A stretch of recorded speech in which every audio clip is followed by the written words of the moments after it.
بسم اللہ الرحمن الرحیم۔ السلام علیکم۔ ایک دفعہ سلطان صلاح الدین ایوبی رحمۃ اللہ علیہ نے ایک عالی شان اور بہت بڑی محفل کا انعقاد کیا۔ اس محفل کے اندر سلطان صلاح الدین ایوبی کے سارے وزیر، مشیر، سلطان صلاح الدین ایوبی کے سارے سپہ سالار اور آپ کا سب سے قریبی ساتھی علی بن سفیان بھی اس محفل کے مہمان خاص تھے۔ سلطان صلاح الدین ایوبی کی نشست درمیان میں اونچی جگہ پر بنائی گئی، لیکن اس کے ساتھ میں ایک بہت سی نشست خالی رکھی گئی، جو کہ سلطان صلاح الدین ایوبی رحمۃ اللہ علیہ کے رکھی گئی نشست کے بالکل برابر تھی۔ سارے مہمان آ گئے اور آ کر اپنی اپنی نشستوں پر بیٹھ گئے اور محفل کا انعقاد شروع ہو گیا۔ سلطان صلاح الدین ایوبی بھی اپنی نشست پر بیٹھے ہوئے تھے۔ دو محافظ سلطان صلاح الدین ایوبی کے پاس کھڑے تھے، لیکن وہ ایک نشست خالی تھی۔ سارے محفل والے حیران تھے کہ آخر اس نشست کو کیوں خالی رکھا گیا ہے۔ آخر ایسا کون سا خاص مہمان آنے والا ہے جس کو اس نشست پر بٹھایا جائے گا؟ لیکن کوئی نہیں جانتا تھا، کیونکہ یہ بات صرف سلطان صلاح الدین ایوبی جانتے تھے۔ تھوڑی دیر گزری، سلطان صلاح الدین ایوبی کے کان میں ایک آ کر سپاہی نے خبر دی۔ سلطان صلاح الدین ایوبی نے اس سپاہی کے کان میں سرگوشی کرتے ہوئے پھر خاموش ہو گئے۔ وہ سپاہی چلا گیا۔ تھوڑی دیر کے بعد وہی سپاہی ایک بوڑھے سفید داڑھی، سفید بالوں والے بزرگ کو لے کر سلطان صلاح الدین ایوبی کے سامنے حاضر ہو گئے۔ سارے درباری حیران ہو گئے، کیونکہ جب وہ بوڑھا بزرگ سلطان صلاح الدین ایوبی کے سامنے آیا تو سلطان صلاح الدین ایوبی خود اپنی نشست سے اتر کر نیچے گئے، اس بوڑھے بزرگ کو گلے ملایا اور گلے ملنے کے بعد خود اس کا ہاتھ پکڑ کر اسی نشست پر بٹھایا جس نشست کو پہلی تھوڑی دیر پہلے خالی دیکھا گیا تھا۔ سارے درباری حیران ہو گئے، حتیٰ کہ سلطان کے وزیر بھی حیران ہو گئے، کیونکہ وہ بوڑھا بزرگ لباس سے کوئی امیر آدمی نہیں لگ رہا تھا۔ سلطان صلاح الدین ایوبی کے سارے وزیر حیران تھے کہ حتیٰ کہ سلطان کے وزیروں کو بھی اتنی اہم نشست نہیں دی گئی۔ آخر اس بوڑھے بزرگ میں ایسی کیا خاص بات ہے کہ سلطان صلاح الدین ایوبی اس کو اپنے ساتھ بٹھا رہے ہیں؟ بہرحال تقریب شروع ہو گئی، اور جب تقریب ختم ہونے کا وقت ہوا تو سلطان صلاح الدین ایوبی سے ایک درباری نے سوال پوچھا۔ حضور، ایک سوال جو ہمارے سارے درباریوں کے دماغ میں گھوم رہا ہے، اور وہ سوال یہ ہے کہ آخر اس بوڑھے بزرگ کے ساتھ آپ کا ایسا کون سا رشتہ ہے، یا آخر آپ کا اس کے ساتھ کون سا تعلق ہے کہ اس کو آپ نے بھری محفل کے سامنے اپنے برابر بٹھا دیا؟ حالانکہ شکل سے تو نہ ہی یہ کوئی عہدیدار لگ رہا ہے اور نہ ہی اس کے پاس کوئی اتنی دولت ہے۔ یہ سن کر سلطان صلاح الدین ایوبی مسکرانے لگے اور کہا، میں تمہیں اپنی ایک دلچسپ آپ بیتی سناتا ہوں، اس کے بعد پتہ چل جائے گا کہ یہ بوڑھا بزرگ کون ہے۔ سارے درباری حیران کہ آخر سلطان صلاح الدین ایوبی کی آپ بیتی اور اس بوڑھے بزرگ کا آپس میں کیا تعلق ہے۔ بہرحال پھر سلطان صلاح الدین ایوبی فرمانے لگے کہ جب میں مدرسے سے پڑھ کر فارغ ہوا تو ایک دفعہ میں ایک قافلے کے ساتھ تجارت کرنے کی غرض سے شام چلا گیا۔ جب قافلہ شام کے شہر دمشق میں پہنچا، تاجروں نے اپنا اپنا سامان بیچا اور سامان باقی خریدنے کے بعد قافلہ جب واپس لوٹنے لگا تو مجھے یاد آیا کہ مجھے ایک بوڑھی عورت نے کہا تھا کہ یہ میرے تھوڑے سے زیورات ہیں، ان کو بیچ کر میری بیٹی کے جہیز کے لیے کچھ نایاب کپڑے لانے ہیں۔ لہٰذا میں نے قافلے کو الوداع کہہ کر دوبارہ دمشق میں شہر میں چلا گیا، اور وہاں جا کر میں نے بوڑھی عورت کے زیورات بیچنے کے لیے ایک سنار کے پاس گیا تو سارا بازار بند ہو چکا تھا۔ میں بڑا پریشان ہوا، کیونکہ میں اس جلدی میں تھا کہ میں اس قافلے کے ساتھ ہی واپس لوٹ جاؤں، لہٰذا میرے پاس اور کوئی چارہ نہیں تھا، کیونکہ میں نے بوڑھی عورت سے وعدہ کیا تھا، لہٰذا میں اسی بازار کے ایک مہمان خانے کے اندر جا کر سو گیا۔ آدھی رات کے وقت کسی نے میرے کندھے کو ہلایا۔ جب میری آنکھ کھلی تو ایک آدمی جو کہ شکل سے مجھے عیسائی لگ رہا تھا، اس نے مجھے اٹھایا اور اپنے گھر لے گیا۔ اس نے میری مہمان نوازی کی۔ کھانا کھلانے کے بعد اس نے مجھے ایک اچھا سا بستر دیا اور مجھے کہا کہ بیٹا، کل بازار جاتے ہوئے مجھے ساتھ لے کر جانا، کیونکہ بازار کے اندر بہت چور ڈاکو موجود ہیں اور تم مجھے اس بازار میں نئے نئے لگتے ہو، لہذا کوئی چور تمہیں لوٹ نہ لے۔ لیکن حیرانی کی بات یہ تھی کہ وہ آدمی ساری رات عبادت کرتا رہا، کیونکہ وہ ایک پادری تھا۔ جب میں صبح اٹھا تو وہ پادری سو چکا تھا، لیکن اس نے سوتے ہوئے بھی مجھے کہا تھا کہ جب تم بازار جانا تو مجھے ساتھ لے جانا، میں تمہارے ساتھ زیورات بیچنے بھی جاؤں گا، اور زیورات بیچنے کے بعد اس بوڑھی عورت کی بیٹی کے لیے سامان خریدنے کے بعد میں تمہیں اپنے قافلے کے پاس چھوڑ کر واپس آ جاؤں گا۔ میں نے سوچا کہ یہ پادری ساری رات عبادت کرتا رہا، اب اس کو جگانا مناسب نہیں، لہٰذا میں اپنی منزل کی طرف اٹھ کر بازار کی طرف چلا گیا۔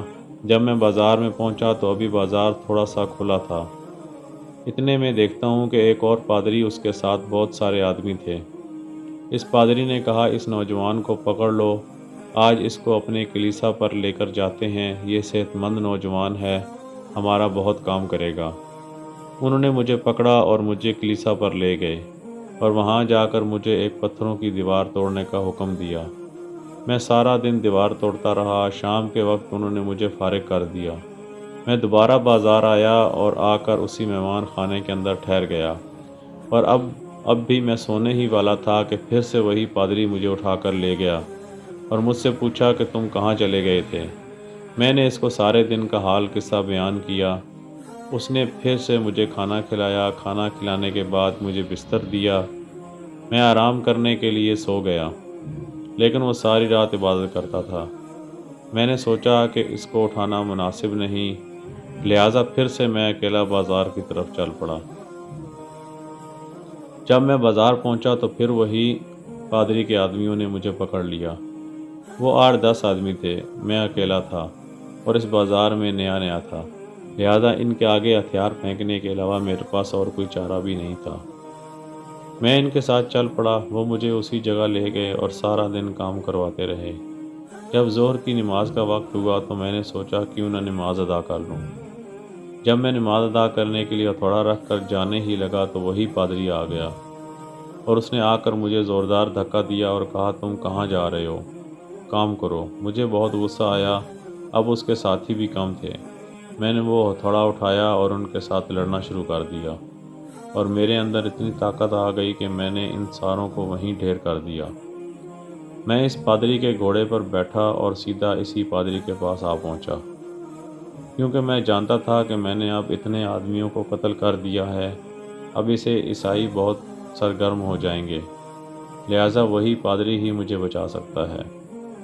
میں اس کے پاس گیا اور میں نے اس پادری کو سارا قصہ حال بیان کر دیا۔ اس آدمی کے اندر میں نے اچھائی دیکھی، لہٰذا مجھے اس پر بھروسہ تھا۔ اس نے مجھے کہا، اے نوجوان، تم پریشان نہ ہو، میں تمہارے ساتھ جاؤں گا۔ بازار میں وہ زیورات بھجوانے کے بعد تمہارے ساتھ بازار جاؤں گا۔ وہاں جا کر ہم سنار کے پاس بوڑھی عورت کے زیورات بیچیں گے، اور ایک کپڑے والے کے پاس جا کر لباس خریدنے کے بعد میں تمہیں اپنے قافلے کا پاس پہنچا دوں گا، لیکن میری ایک شرط ہے۔ میں نے کہا، بتائیں، آخر کون سی شرط ہے؟ اس نے کہا، اے نوجوان، جب تم اس سرزمین کے سلطان بن جاؤ گے تو میرے پاس ایک چھوٹی سی حویلی ہے اور میرے پاس ایک گھوڑوں کا استبل ہے، لہٰذا جب تم سلطان بن جاؤ گے تو مجھ سے میری جائیداد نہیں چھینو گے۔ میں حیران ہو گیا کہ آخر یہ آدمی کیا کہہ رہا ہے۔ میں ایک عام سا طالب علم ہوں اور اب چھوٹا سا تاجر ہوں، اور یہ مجھے سلطان کہہ رہا ہے۔ میں بہت حیران ہو گیا، اور لیکن اس نے کہا، نہیں، تم مجھ سے وعدہ کرو اور مجھے کچھ ایسی نشانی دو تاکہ میں وقت آنے پر تمہیں وہ بات یاد کرا سکوں۔ میرے پاس اور تو کچھ نہیں تھا۔ میں نے اس آدمی کا دل رکھنے کے لیے، میرے پاس ایک انگوٹھی تھی، میں نے وہ اتاری اور اس کو دے دی۔ اس آدمی نے میرے ساتھ بازار سے خریداری کروائی اور دوبارہ مجھے اپنے قافلے کے ساتھ پہنچا دیا۔ قافلے والے انتظار کرتے کرتے اس جگہ سے چلے گئے تھے، لیکن وہ پادری جانتا تھا کہ قافلے والوں نے کہاں پڑاؤ کیا ہوگا، اور اس نے مجھے وہیں پہنچا دیا۔ اب میں قافلے والوں کے ساتھ مل کر دوبارہ مصر گیا۔ وقت گزرتا رہا اور تقریباً اس بات کو 20 سال گزر چکے ہیں، اور جب میں سلطان بنا تو اس آدمی کی بات مجھے بہت یاد آتی تھی کہ وہ بہت دور اندیش انسان ہے، لیکن اس نے اپنا راستہ غلط اپنایا ہوا ہے۔ اے درباریوں، کیا تم جانتے ہو وہ آدمی کون تھا؟ سارے درباری حیرت سے دیکھنے لگے۔ پھر سلطان صلاح الدین ایوبی نے کہا وہ کوئی اور نہیں، یہی وہ بوڑھا بزرگ تھا۔ جب یہ بات ناظرین محفل نے دیکھی تو بڑے حیران ہو گئے اور بھری محفل تالیوں سے گونج اٹھی۔ اس کے بعد سلطان صلاح الدین ایوبی نے اس بوڑھے بزرگ سے مخاطب ہوا اور کہا بابا جی، آپ ہدایت کے مکمل راستے پر آ چکے ہیں۔ اب ایسی چیزیں جانتے ہیں جو کہ ایک مکمل ایمان والا جان سکتا ہے، لیکن آخر ایسی کون سی چیز ہے جو آپ کو اسلام قبول کرنے سے روک رہی ہے؟ تو اس بوڑھے بزرگ کی آنکھوں سے آنسو آ گئے اور اس نے اسی وقت اپنے سر پر بنا ہوا صلیب کا نشان مٹوا دیا اور سلطان صلاح الدین ایوبی کے ہاتھوں کلمہ پڑھ لیا، اور اس کے بعد سارا دربار تالیوں سے گونج اٹھا۔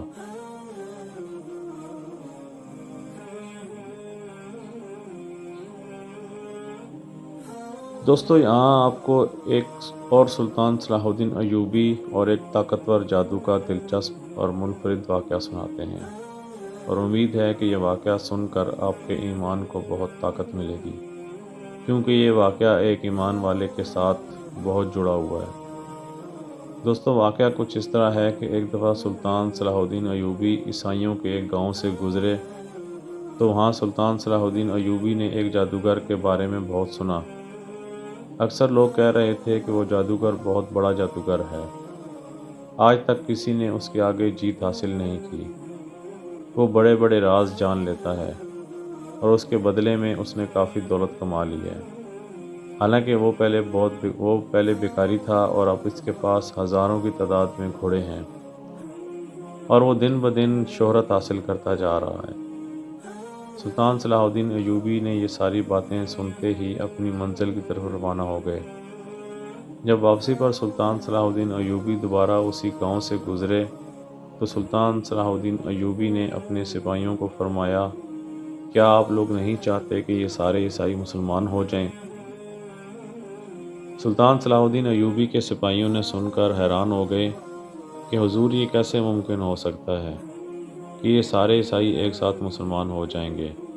سلطان صلاح الدین ایوبی اپنے سپاہیوں کو لے کر اس گاؤں کے درمیان میں پہنچ گیا۔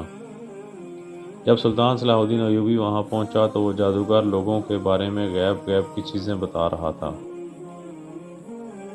جب سلطان صلاح الدین ایوبی نے اس جادوگر سے مخاطب اور پوچھا، اے جادوگر، بتاؤ آخر تم کیا کیا بتا سکتے ہو؟ اس نے کہا، حضور، آپ کے جیب میں اس وقت کیا ہے، میں یہ بتا سکتا ہوں۔